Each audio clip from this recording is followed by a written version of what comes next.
in a leadership position, is it okay to take or ask for suggestions on solving a task? Or is it okay to take suggestions that stray from my initial plan?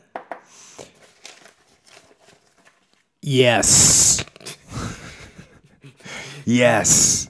And I hope that would made you decide to ask this question is because you just like found out about the podcast or the book or whatever, because this is something that absolutely anybody that kind of listens would say, yes, absolutely. You're in a leadership position, you should definitely ask for suggestions, take suggestions, share the planning, let many brains be smarter than your one brain.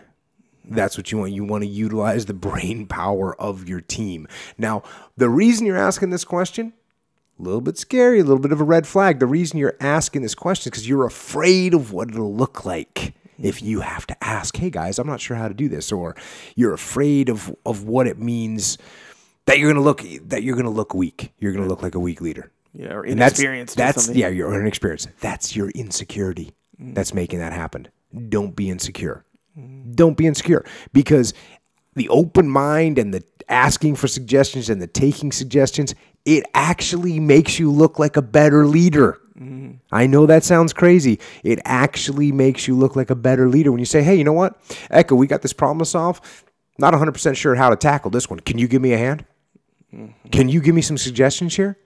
That doesn't make you say, oh, Jocko doesn't know his game. He's an idiot. No, it goes, oh, man, Jocko's humble. He's looking for input. He wants to work together as a team.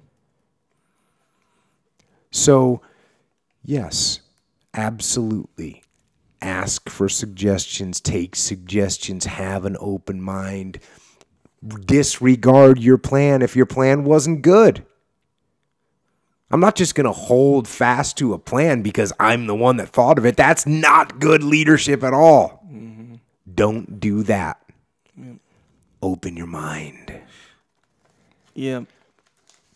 Yeah, and asking for suggestions help, and this kind of what you said already is it helps with making everyone feel even more involved. Oh, you mean it spreads the ownership throughout the team? Yes, exactly. Indeed, Echo Charles. Yeah, and yes, indeed. That improves. I know, as like if you know you're the leader or whatever, and the leader was asking me for my input. Yeah. And I gave it to him, and and he entered it. Man, I would feel just that much more valuable and part of the team. I'd be more enthusiastic now. Right. Now, who's going to work harder on a project? You, when I come in and say, hey, can you give me a hand? How do you think we should do this? And then you come up with a suggestion, and you start working on that plan. You're going to go a lot harder than if I come in and say, hey, here's what I want you to do. Yeah. Follow my instructions. Yeah. As soon as you come up to an obstacle, and all I've told you to do is follow my instructions, as soon as you come to an obstacle, you're going to be like, you know what? Hey, this isn't working. Right. Whereas if it was your plan, you come up to an obstacle, you tackle that thing.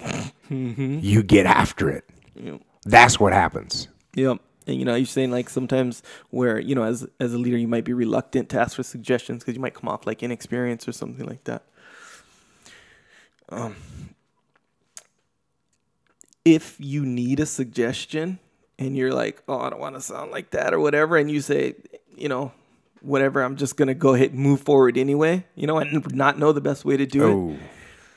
Man, you're going to look dumb. And you know how, like, we talked about this before, where if you don't know what you're doing, but you're acting like you know what you're doing, bro, that's transparent, man. You're way more transparent than you think. And that goes pretty much with everything you do. Right. It's like name droppers. When people, like, drop names, they don't really think that people are going to pick up on it, but oh my gosh, you smell that thing from a mile away.